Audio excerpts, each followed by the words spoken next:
আসেন আসেন, তাড়াতাড়ি এই আজান দেবেন, তাড়াতাড়ি তাড়াতাড়ি। কি নাম আপনার? ওই এইদিকে বলেন। বাড়ি কই? সুনামগঞ্জ। বাড়ি সুনামগঞ্জ। সুনামগঞ্জ কোথায়? শান্তিগঞ্জ। এই সুনামগঞ্জের মানুষ আছে এখানে? এই লোক আপনাদের মানুষ? আচ্ছা, এখন বলেন কবে গেছিলেন আপনি? হজ না উমরায় গেছিলেন?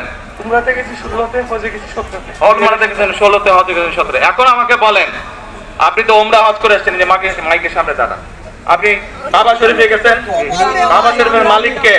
আল্লাহ। জোরে বলেন। আল্লাহ। কাবা শরীফের মালিক কে? আল্লাহ। আল্লাহ। আমরা মুসলমান সবাই, এই দিন দুনিয়ার আমরা যে এই পৃথিবী দেখি, এই পৃথিবীর মালিক কে? আল্লাহ। এই সূর্য নক্ষত্র যা দেখি তার মালিক কে? আল্লাহ। বেহেশতের মালিক কে? আল্লাহ। দোজখের মালিক কে? আল্লাহ। আচ্ছা দাঁড়ান, এবার আপনি বসেন। আপনারা সকলেই সাক্ষী দিলেন দোজখের মালিক আল্লাহ, বেহেশতের মালিক আল্লাহ, এই পৃথিবীর মালিক আল্লাহ, কাবার মালিক আল্লাহ। আরে ভাই, যেটার মালিক আল্লাহ সেটা কি অন্য কেউ দেওয়ার ক্ষমতা রাখে? রাখে না। তাহলে কি দাঁড়ালো? নির্বাচনের আগে একটি দল এই দিব ওই দিব বলছে, টিকিট দিব বলছে না? যেটার মালিক মানুষ না, সেইটার কথা যদি সে বলে, এক সেরে কি করা হচ্ছে? হচ্ছে না? যার মালিক আল্লাহ, যার অধিকার শুধু আল্লাহর একমাত্র, সবকিছুর অধিকার উপরে আল্লাহর অধিকার।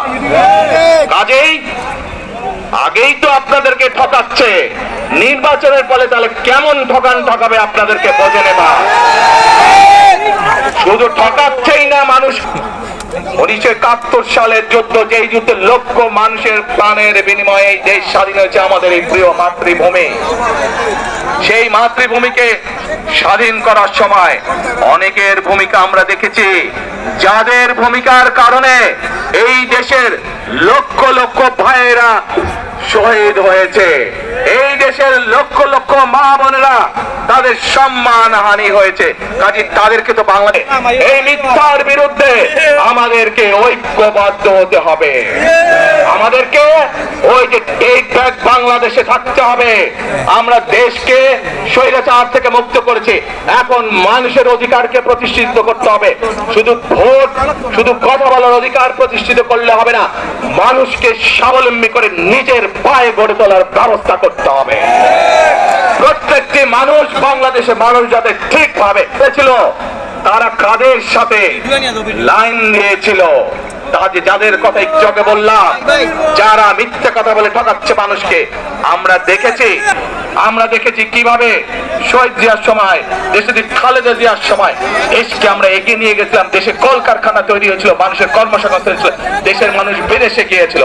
সেজন্যই আমরা বলতে চাই, করব কাজ, করব দেশ, সবার আগে বাংলাদেশ। করব কাজ,